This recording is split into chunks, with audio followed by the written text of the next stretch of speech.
असली अर्थ समझ में आ जाएगा।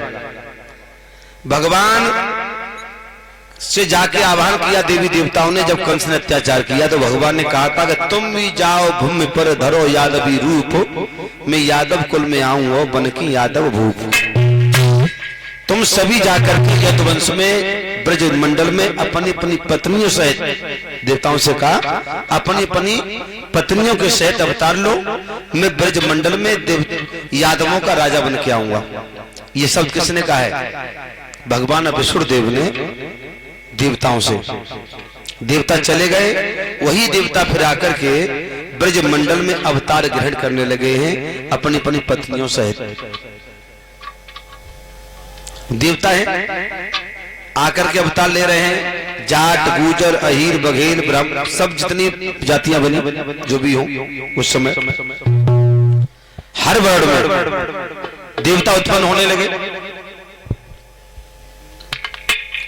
अगर हमको ये पता लग जाए, पहले हम सोचते हैं कि भगवान भूतनाथ का, भगवान भोले बाबा का स्थान कैलाश पर्वत पर है,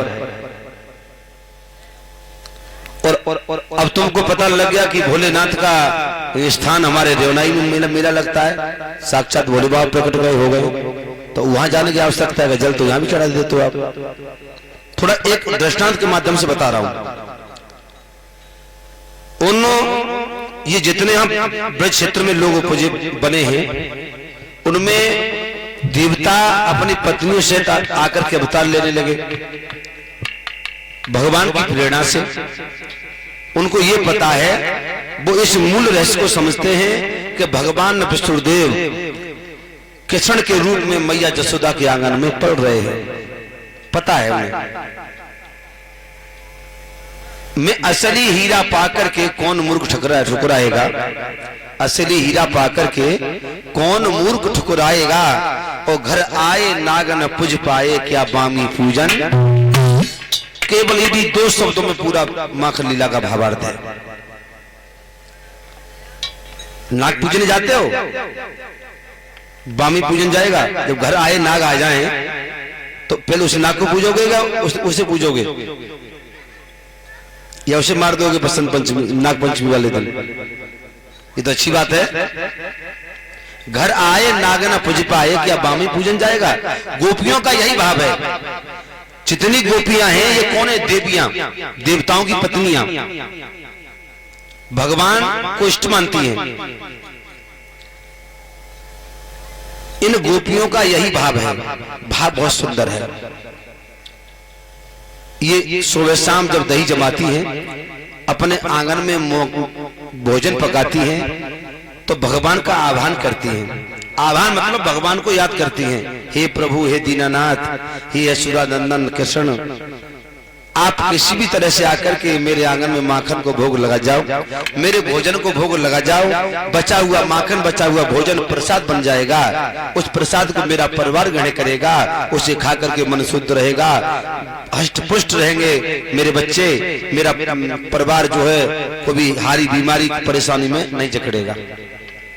ये भगवान से प्रार्थनाएं करती हैं, आज भी करती हैं। मैं बहना जब भोजन बनाती हूँ तो पहली रोटी गाय को भिजवाती हूँ या भोग लगाती हूँ, तो भगवान का आह्वान करती है नहीं करती हूँ? भाई भोजन की शुद्धि कब होती है? जब प्रभु का भोग लग जाए। भोजन तुम करने बैठते हो, उसमें से प्रभु का भोग लगाते हो, भोजन की शुद्धि हो गई। इसी तरह से जब घर में भोजन ये गोपियां बनाती हैं, दही जमाती हैं, तो यही प्रार्थना करती हैं, आप आ जाओ मेरे आंगन में माखन को भोग लगा जाओ, बचा हुआ भोजन प्रसाद बन जाएगा। ये साक्षात हे प्रभु, हम विष्णु का पूजन क्यों करें? हम तो तुम्हारा पूजन करेंगे, तुम्हारा आह्वान करेंगे। और भगवान क्या कहते हैं? भाव का भूखा होमे और भाव ही एक सार है। भाव से मुझको भजे तो भव से बेड़ा पार है। भगवान का ये भाव है। इधर गोपियां आह्वान करती हैं तो तन की जाने मन की जाने, जाने चित्त की चोरी।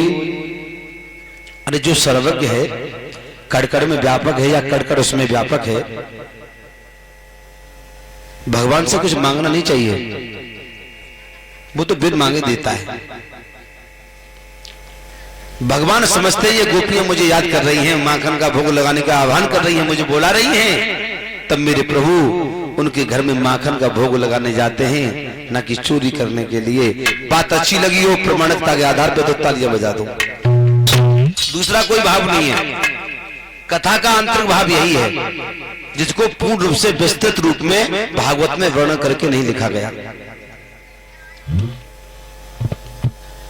मैं असली हीरा पा करके कौन मूर्ख ठुकराएगा, मेरे लिए पता लग जाएगा भगवान विष्णुदेव साक्षात महात्मा के रूप में यहाँ बैठे हैं, तो मैं तो महात्मा का पूजन करूंगा, वहां क्यों जाऊंगा।